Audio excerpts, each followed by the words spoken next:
And good evening, everyone. Thank you for joining us. I'm Paulo Salazar. It's been a cold few days throughout New Mexico, while many are able to simply turn on the heat and grab a few blankets. It's a different story for some of our most vulnerable, those who face homelessness.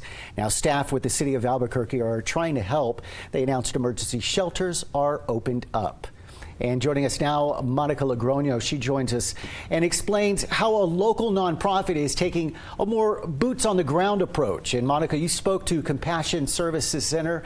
How are they helping those who are being forced to brave these cold temperatures? Well, Paolo, the center's staff says they knew this storm was coming, so they opened up available beds and got donations all in order. Compassion Services Center is one of the outreach programs from the Interfaith Bible Center. They help people facing homelessness in the International District to try to get back on track. That means handing out essentials like clothes, socks, underwear, and blankets. With this latest storm, blankets, gloves, and hats are what people need the most. Compassion Services has 40 beds for women, men, and children and pets. At last check, they had 11 spots open. Pastor Joanne Landry has been with the Interfaith Bible Center for 29 years. She explained the reason the center is the reason they're selective with who can stay overnight.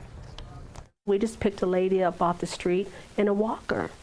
She had ran out of money from the motels, and we had two of our guys that stayed here. They saw her, they had compassion on her, and they brought her in, and we took her. So we will work with almost everybody that needs a place, but they have to work back with us because we have children in there, and we want everything to be peaceful. Now, the pastor has seen that need go up, especially at night. We've all seen people facing homelessness who don't want or need a place to stay or don't want to stay at a shelter, but many will still take a warm meal. They're not going to stay in a shelter, but they could have a hot cup of soup, some hot chocolate, hot coffee, and then we send them on their way. So yeah, we've been stocking up on hot chocolate, soup. Already boxed food is great, but there's also a lot of parties that are going on during this time, like Christmas, and we get a lot of leftovers. So, think of us too.